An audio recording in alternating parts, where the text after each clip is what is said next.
بس جسے کوئی بھلائی نصیب ہو اسے چاہیے کہ وہ اللہ کا شکر ادا کرے، اور جسے کچھ اور نصیب ہو وہ مجھے نہیں اپنے آپ کو ہی ملامت کرے۔ اللہ نے یہ ضرور البتہ کہا کہ لئن شکرتم لازیدنکم، اگر شکر کرتے رہو گے زیادہ ملتا رہے گا، ولئن کفرتم، اگر کفران نعمت کرو گے تو نہ صرف یہ کہ وہ نعمت چھین لی جائے گی، اگر ناشکرے بنو گے تو میرا عذاب بھی سخت ہے، اس پہ گرفت بھی ہو سکتی ہے۔ سلام ساتھیوں، ہندوستانی میڈیا کے اس خاص پروگرام پیغام ربی میں ایک مرتبہ پھر سے آپ کا خیر مقدم۔ پیش ہے سیریز کی 19ویں ویڈیو۔ بسم اللہ الرحمن الرحیم۔ نحمده ونستعینه ونستغفره ونصلی علی رسوله الکریم، اما بعد فاعوذ باللہ من الشیطان الرجیم، بسم اللہ الرحمن الرحیم۔ أرأيت من اتخذ إلهه هواه فأنت تكون عليه وكيلا أم تحسب أن أكثرهم يسمعون أو يعقلون إن هم إلا كالأنعام بل هم أضل سبيلا وعباد الرحمن الذين يمشون على الأرض هونا وإذا خاطبهم الجاهلون قالوا سلاما والذين يبيتون لربهم سجدا وقياما والذين يقولون ربنا اصرف عنا عذاب جهنم إن عذابها كان غراما إنها ساءت مستقرا ومقاما والذين إذا أنفقوا لم يسرفوا ولم يقتروا وكان بين ذلك قواما والذين لا يدعون مع الله إلها آخر ولا يقتلون النفس التي حرم الله إلا بالحق ولا يزنون ومن يفعل ذلك يلقى أثاما يضاعف له العذاب يوم القيامة ويخلد فيه مهانا إلا من تاب وآمن وعمل صالحا فأولئك يبدل الله سيئاتهم حسنات وكان الله غفورا رحيما۔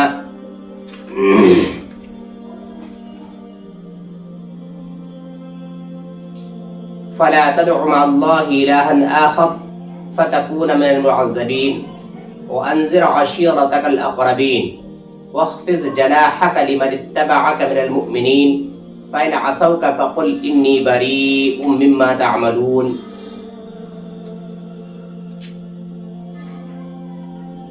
قال يا أيها الملأ أيكم يأتيني بعرشها قبل أن يأتوني مسلمين قال عفريت من الجن أنا آتيك به قبل أن تقوم من مقامك وإني عليه لقوي أمين قال الذي عنده علم من الكتاب أنا آتيك به قبل أن يرتد إليك طرفك فلما رآه مستقرا عنده قال هذا من فضل ربي ليبلوني أشكر أم أكفر ومن شكر فإنما يشكر لنفسه ومن كفر فإن ربي غني كريم۔ صدق اللہ العظیم۔ ناظرین کرام، السلام علیکم ورحمۃ اللہ وبرکاتہ۔ پیغام ربی پروگرام میں 19ویں پارے کی چنندہ آیات کے ساتھ آپ کی خدمت میں ابھی آپ کے سامنے 19ویں پارے کی سورہ فرقان کی آیت نمبر 43، 44، 63 سے 71، سورہ شعراء کی آیت نمبر 213 سے 216، سورہ نمل کی آیت نمبر 38 سے 40 تلاوت کی ہے۔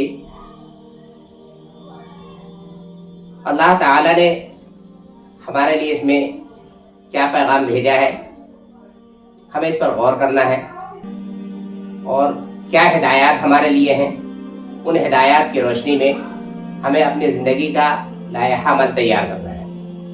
محترم ناظرین کرام، اللہ نے اس کائنات کو نہ صرف پیدا کیا بلکہ کائنات کی ہر چیز کے لیے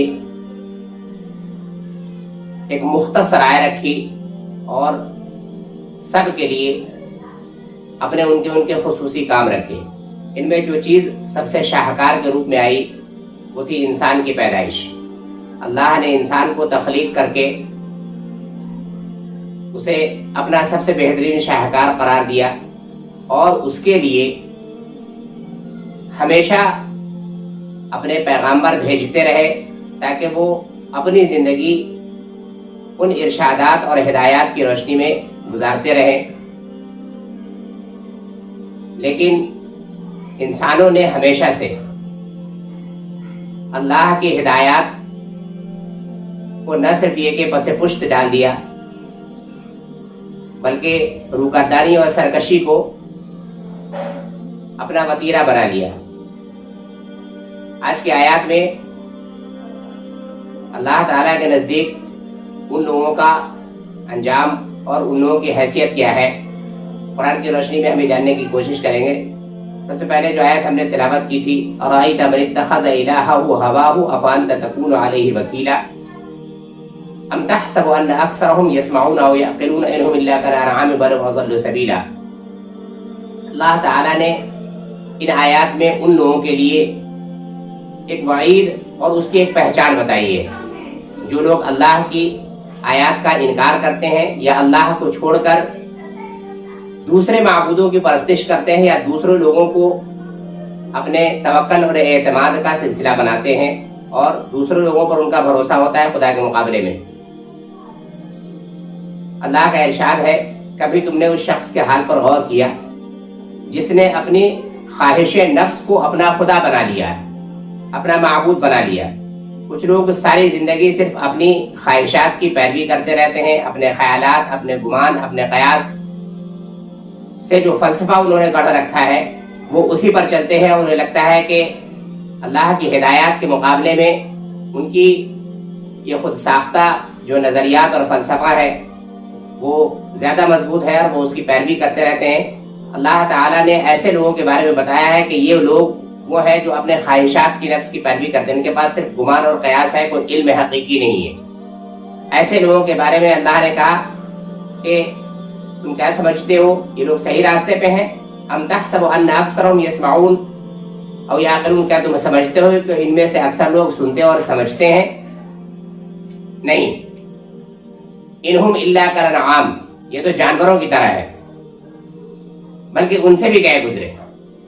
اللہ تعالیٰ نے اس میں ان لوگوں کی جو اپنے خواہشات کی پیروی کرتے رہتے ہیں اور جنہوں نے اپنے خواہشات نفس کو ہی سب کچھ سمجھ رکھا ہے، اللہ نے ان کی حیثیت مقرر کر دی اور بتا دیا کہ یہ لوگ جانور تو کیا، جانوروں سے بھی زیادہ گئے گزرے ہیں۔ ہمیں یہ دیکھنا ہے کہ کہیں ہم تو ایسے نہیں ہیں کہ اللہ کی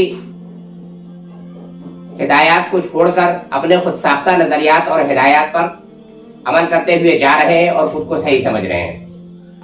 دوسری جگہ اللہ تعالیٰ نے اپنے ان نیک بندوں کی کچھ صفات ہمارے سامنے رکھی ہیں جنہیں اللہ کا دوست اور ولی کہتے ہیں، یا یہ کہیے کہ اللہ کے جو واقعتاً بندے ہوتے ہیں۔ اللہ نے ان کی چند پہچان یہاں پہ بتائی ہے، ویسے تو پورے قرآن میں ان کے بہت سارے بکھرے ہوئے صفات ہیں، یہاں چند صفات کا ذکر ہے۔ وَعِبَادُ الرَّحْمَنِ الَّذِينَ يَمْشُونَ عَلَى الْأَرْضِ هَوْنًا، رحمان کے اصلی بندے وہ ہیں جو زمین پر نرم چال چلتے ہیں، عاجزی کی روش اختیار کرتے ہیں، اور اکڑ اور غرور اور تکبر نہ ان کی چالوں سے مترشح ہوتی ہے نہ ان کے حالات سے۔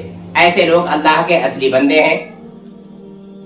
وَإِذَا خَاطَبَهُمُ الْجَاهِلُونَ قَالُوا سَلَامًا، اور وہ ایسے ہیں کہ جب ان کے منہ جاہل آ جاتے ہیں، جہالت اللہ کے نزدیک اتنی بری چیز ہے کہ اللہ نے اپنے نیک بندوں کی صفات میں یہ بات بیان کی ہے کہ جب کبھی جاہلوں سے ان کا سابقہ پڑتا ہے، وَإِذَا خَاطَبَهُمُ الْجَاهِلُونَ قَالُوا سَلَامًا، تو وہ ان سے بحثتے اور الجھتے نہیں ہیں، اس لیے کہ وہ معلوم ہے کہ جہالت اتنی خراب چیز ہے جو انسان کو جانوروں سے بھی زیادہ بدتر بنا دیتی ہے، اور انہیں کوئی بات اگر صحیح سمجھائی جاتی ہے تو اس کی سمجھ میں نہیں آتی۔ اس لیے اللہ نے جہالت کو اتنی بدترین چیز قرار دی ہے کہ بتایا کہ اگر کبھی اللہ کے نیک بندوں کا جاہلوں سے سابقہ ہوتا ہے، ایسے لوگوں سے جہالت اور ہٹ دھرمی جن کا وتیرہ ہے، ایسے لوگوں سے اگر ان کا سابقہ پڑتا ہے تو وہ ان سے کترا کر گزرتے ہیں، کہتے بھئی ایسا تم پر سلامتی ہو، ہم تمہارے ساتھ نہیں الجھ سکتے۔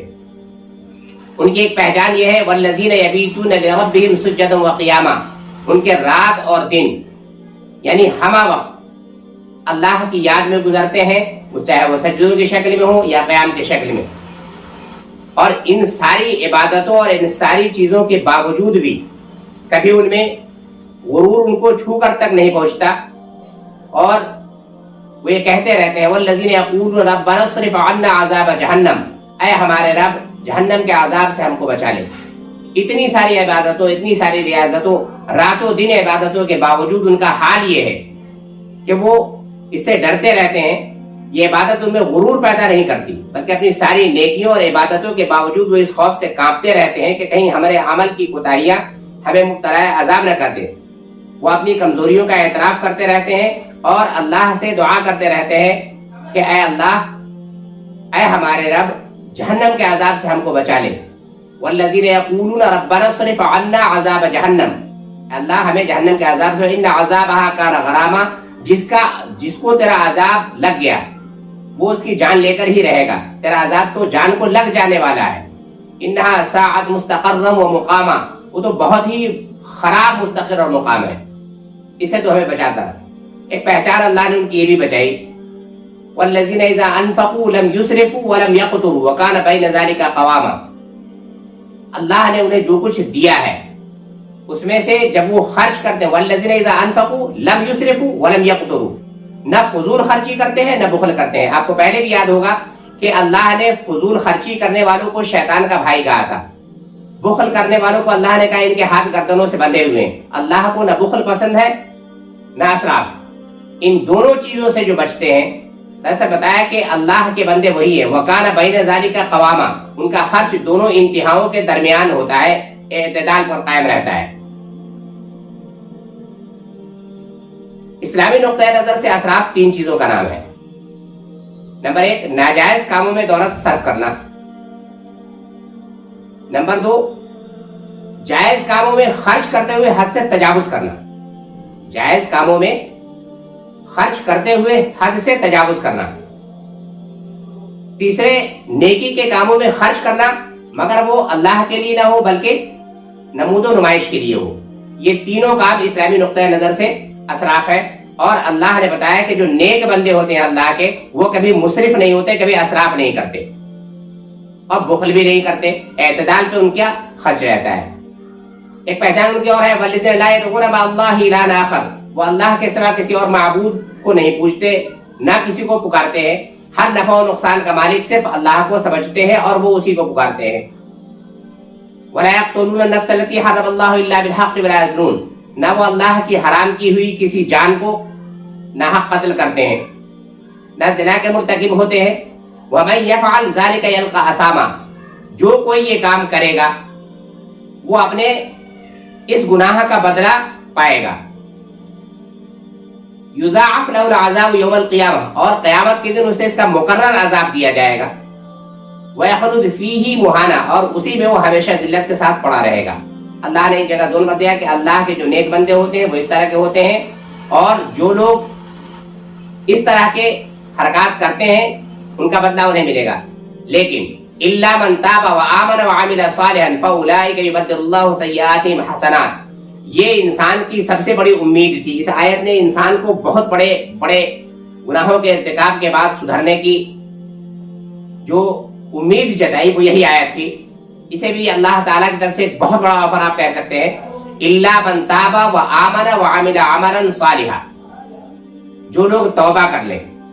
توبہ اگر کر لے تو اللہ کے یہاں ایسا ہے کہ اگر اللہ نے اس کی توبہ قبول کر لی، اور اگر کوئی سچی توبہ کرتا ہے تو اللہ کے یہاں وہ ایسا ہو جاتا ہے جیسے اس نے گناہ کیا ہی نہیں ہو۔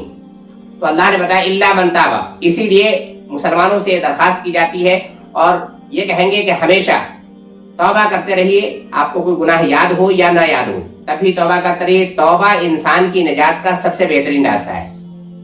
الا من تاب، جو توبہ کر لے، وآمن، ایمان لے آئے، وعمل عملا صالحا، اور نیک عمل کرنے لگا ہو، فاولئک یبدل اللہ سیئاتہم حسنات، اللہ اس کے گناہوں کو بھلائیوں سے بدل دے گا، اللہ اس کے گناہوں کو نیکیوں سے بدل دے گا۔ صرف یہی نہیں، آفر کمال کا یہ ہے کہ اگر کوئی آدمی خراب کاموں میں ملوث رہا ہے اور اگر پھر اسے یہ ہو گیا کہ وہ اپنے خدا کی نافرمانی کر رہا ہے اور وہ توبہ کر لیتا ہے، توبہ کرنے کے بعد اللہ اس کے ساتھ جو رعایت برتتا ہے وہ اس حد تک ہے کہ نہ صرف یہ کہ اس کے گناہوں کو ختم کر دیتا ہے بلکہ اس کے گناہوں کو صرف ختم ہی نہیں کرتے بلکہ اس کے گناہوں کو